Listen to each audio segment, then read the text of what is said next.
Alright guys, and welcome back to the D&D. Well, we went and done it. There have been some changes. This is the returns line. The General, Moz, Trey, and the original Clyde. The General, I've kind of moved on from the Generals. The Eurekas, it's a nice engine, but it had to be returned. The Moz, it just won't stay on the damn tracks. And with this Christmas update, the Glenbrook and the new Cook 280 are now the fastest locomotives. They can do 25. Moz can only do 22. Now, the Moz possibly has been tweaked and can stay on the track. The Glenbrook and the 280 stay on pretty well. But I just don't like the lines of the locomotive, so that was returned. Trey has been returned due to just being so slow. I could have used it as a shunting engine somewhere, but it's just so slow. Shame. So I don't need to find a shunter. Clyde, the original Clyde, the 260 Cook, it is just terrible on the rails right now. It wobbles all over the place. It doesn't look safe. And I think it's possibly got something to do with the fact it doesn't have a flangeless wheel, a blind driver. So it's not like in the corners. I'm thinking, could be wrong, but that's what I'm speculating. And also, last episode, Percy.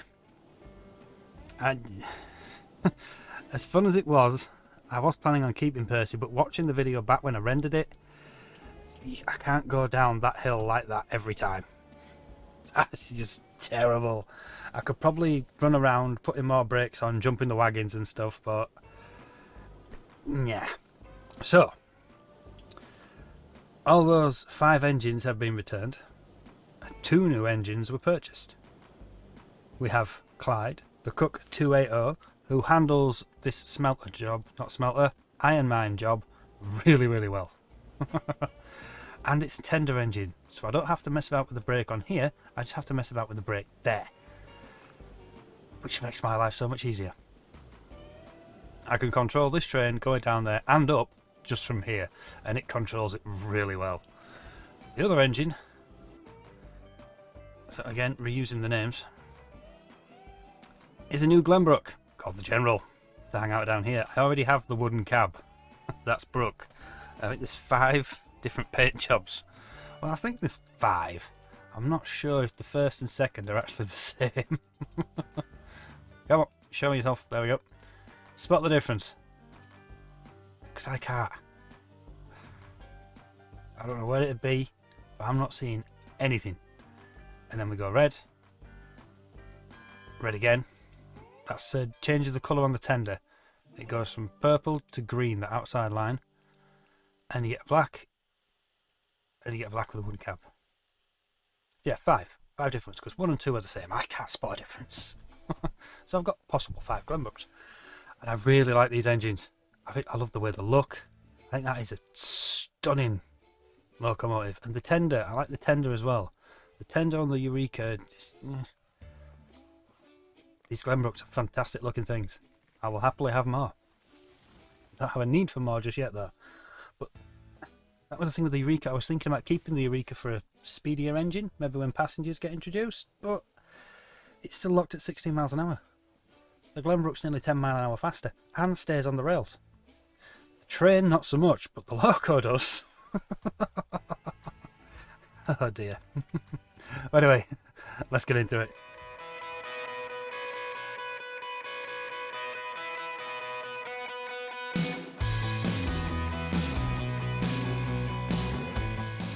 Well, I got that wrong. I actually bought 3 new engines. Meet Pidgeon, the carrier pigeon, the delivery pigeon. He's going to live down here at the freight depot, picking up new rolling stock and running it to wherever it needs to be. Now, this particular train is going up to the logging camp. Not sawmill, logging camp. I'm going to increase the logs I take down to the sawmill because I can. And then we've got a 5-car train to go filling up all firewood depots. Because they only take 32. frustrating, but you always end up with something left. Unless you've took some wood out. But I have to assume I haven't took wood out. And I'm going to need to do it this way. So, that'll be a nice easy train. It's lighter, which will help the Glenbrook, because I actually struggled going over to the Iron Man. I managed to stall it. That was with a cordwood train. Oops. So, you can't get in this one either, you got to jump. Oh. Can we not get it all? Oh dear.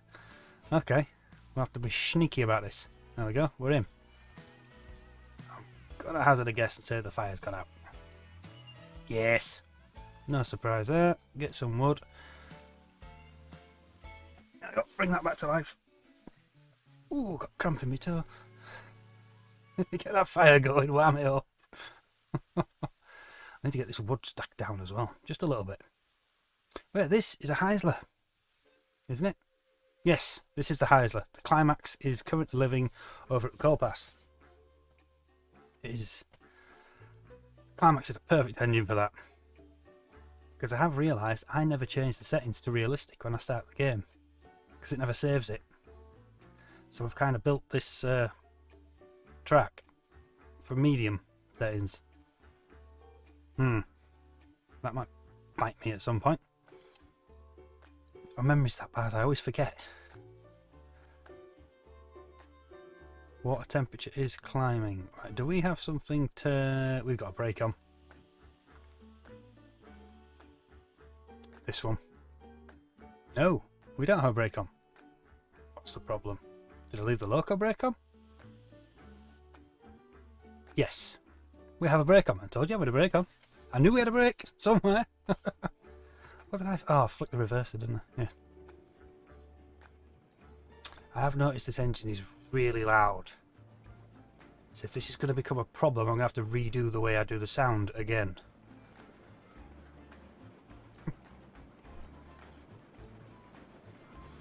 Currently I use OBS, sound recording and video recording, but I put the sound all into one channel.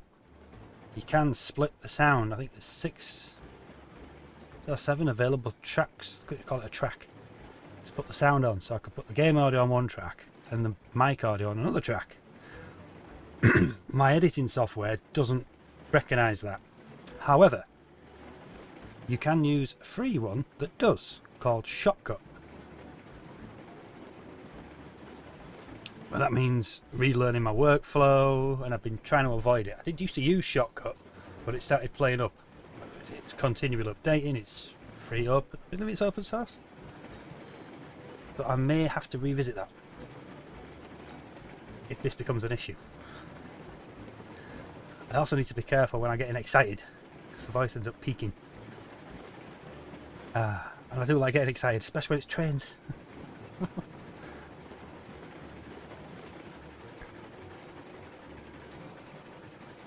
I see this engine is still locked at 16, but that's not too bad. I can live with that.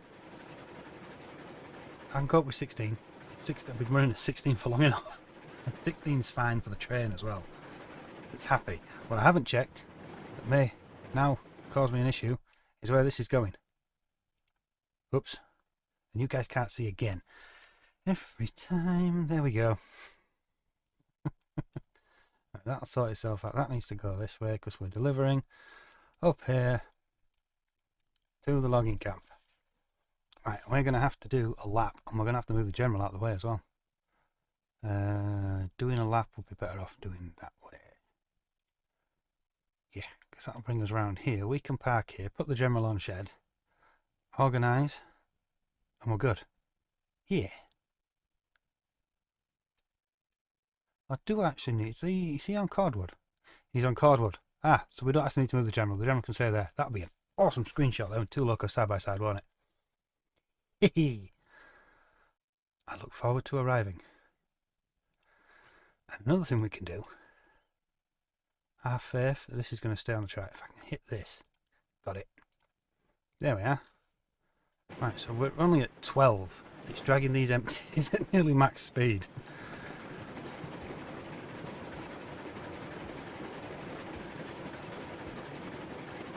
Well, yeah, max speed there. It says all the max speeds for the locos. Extended is a really useful tool. It is my favourite one.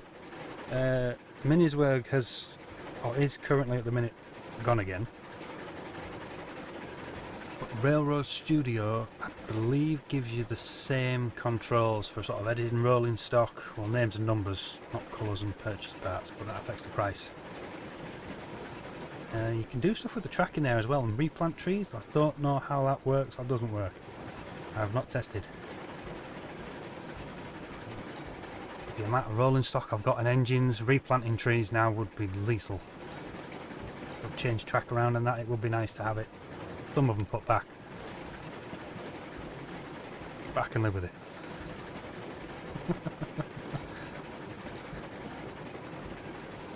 This is a full map's worth of... Oh, you can do that.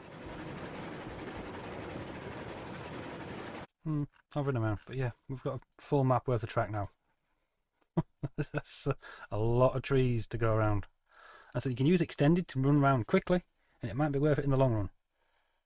There's parts down here where I would like to replant trees.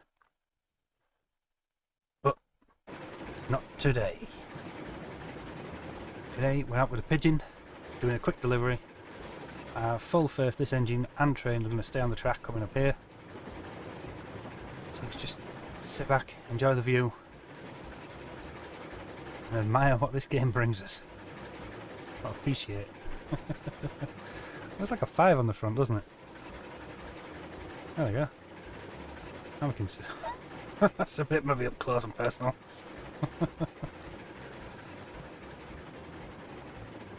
Are we slowing down? I think we are.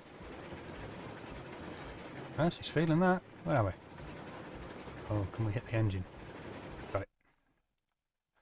Yeah, badly. Okay. So what do we need to be up to then for you to have a good time? I'd say 40 went pretty well. But as there is a climbing engine, I just don't know how well it will perform compared to the Climax. I believe this one's faster as well.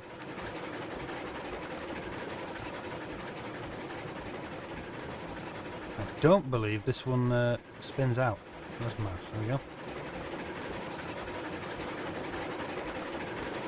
No, so this doesn't wheel spin. It's only the Climax that completely loses its bananas. Just can't get to 16. And she's coming in as well, so that shouldn't be an issue.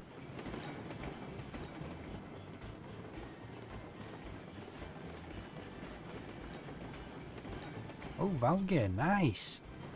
I suppose it makes sense, you have to put it in reverse somehow, don't you? That is quite the linkage, isn't it? Wow! It's a twin cylinder. Slide valves, yeah, slide valves are on the front. Where's my mouse? There we go. Slide valves are on the front. Cylinder cocks. So where does that blow out then?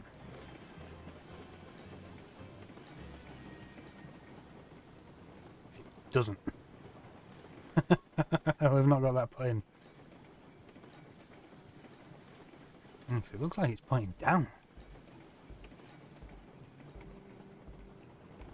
Really? Oh, zoom in. There we go.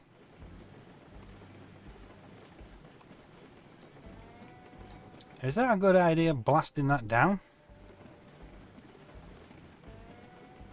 Aside from it destroying all the ballast, it's going to make a nice mess of this lubricated part right there, the crank. Which is running, yeah, both of them. So that's going to destroy the lubrication down there, and it's going to blow all the grease out, or oil. And that's going straight onto brake cylinder? I presume so. I can see why he's not animated it. I think I'd like to have a look at the real life picture on that one. See what's going on there. I'm better off just throwing it straight sideways, wouldn't I? Or down, forwards. Could you put it forwards? Give me an angle. Well, that one could go forwards, but that one's going to hit the air pump.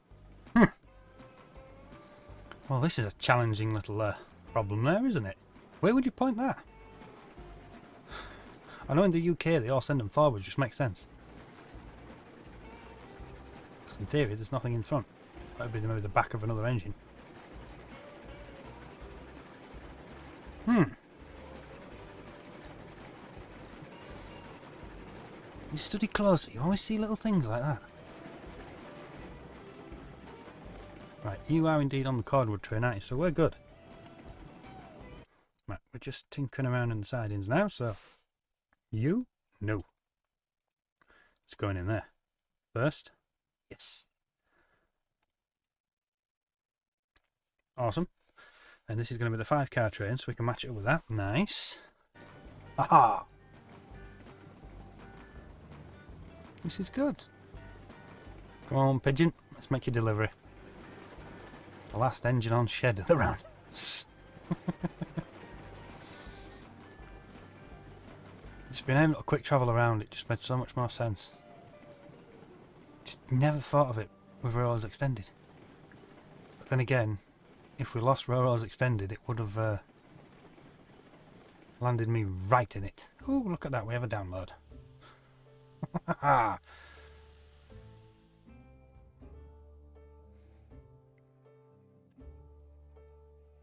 Gotta love the Christmas Steam sales.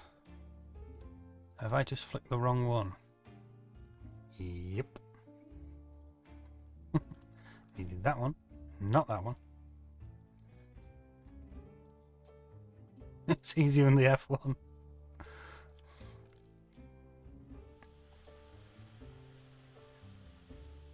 I'm sure I'd just be jumping up there quite happily. Right, you know what? Ha! Look at the firebox and we can get it. Oh dear.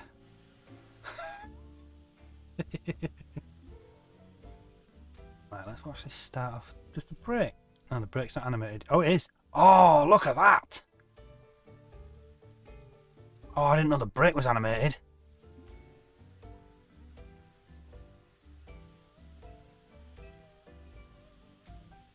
Ah, well that is. The shoe's out yet. Shame. But cool as hell. Can we get a look underneath? See what that actually goes into? Oh, so close, but not quite. That's cool. Let's brake on. Pulls. Brake off. Pushes. Shame the shoes aren't animated yet, but I do like the little details like that. Right. 10 shouldn't be an issue for this engine. Correct? Wrong.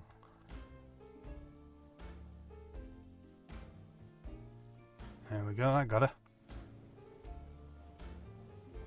Look at that starting off.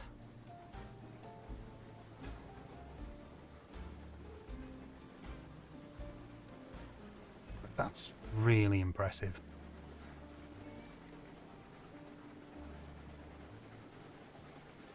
That is cool as hell. I am looking for... Is that going...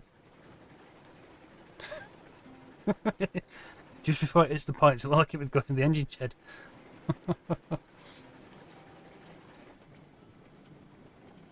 And the Pidgeon could be a rather good shunting engine. However, they are extremely expensive.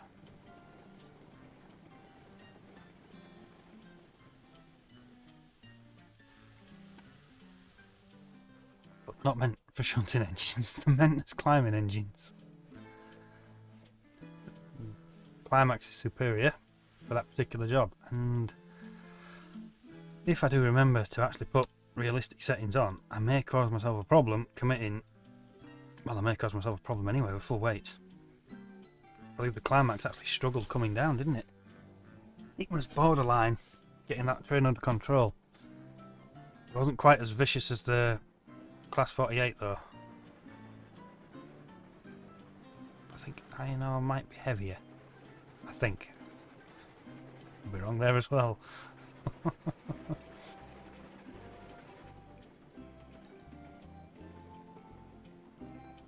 That's not the one I wanted. That's the one I wanted. There we go, set that. Right, just go check these in. So you need to be going there now. And you need to be going not into the front of the general. Thank you very much. Is the general back far enough? Ooh.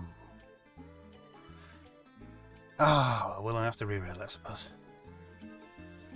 Let's commit, see if we can get a nice close picture.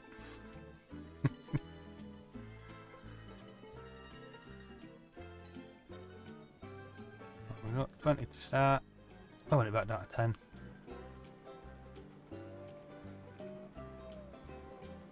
It's just, I wonder what's happened with the climbing up on these engines.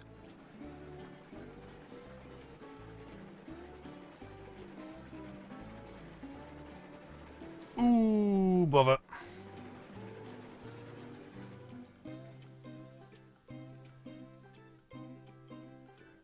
Yeah, that's not good. Is there no collision on the edge of the general then?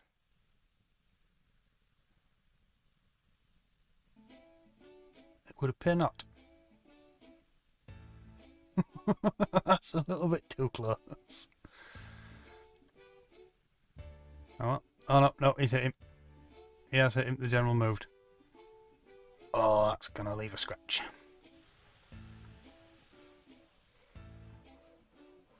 And... oh, bother. Have I made an epic boo-boo here? No, I haven't. I've got it. Ha! Look! Sometimes things do go right. Yeah, we do have the space to put the general back an extra few feet. Let's do that. If it can even move now. Have we interlocked the engines? That's just too close, isn't it? Why are the brakes not on this engine? Ooh, it's a good thing it's my railway, isn't it? Do they at least put lockdown? Nope. What's going on there?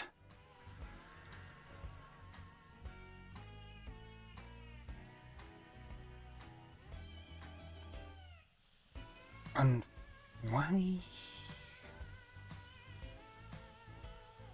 What's going on? I wonder if that popped up when I turned the light out. Oh, still loads of space, isn't there? And here as well. Ooh, that's good. So I can make these trains even longer. Ah. I think this, connected like this, does me 48. The max down the sawmill in the pond is 100. So 2 trains and I'm full, assuming it's full as well. Theory. I have to keep an eye on it. I like to run full trains and not have anything left over. And I'm trying to figure out sort of a good balance. Coming away from the 6-car trains is brave, anyway.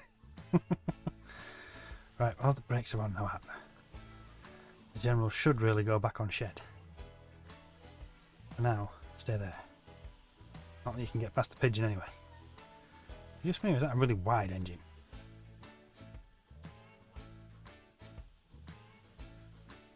Yes. Yeah, the Pidgeon is... oh no, the cab on the general might lean over a bit. But I'd say the Pidgeon is pretty wide. No, they're in line pretty much with the edge of the sleepers. It's called ties in the US? Might be ties in the US. Over in the UK they're called sleepers. Yeah, that thing's well over. It's got a butt like mine. Right guys, I've actually got kind of an acceptable length video. Yeah, it'll do for now. Oh, we're going to go run some more trains. But we'll call this one there. So thank you very much for watching. Hope you've enjoyed the episode. Hope you've had a good Christmas and you're enjoying your Boxing Day. We will catch you next time. Laters.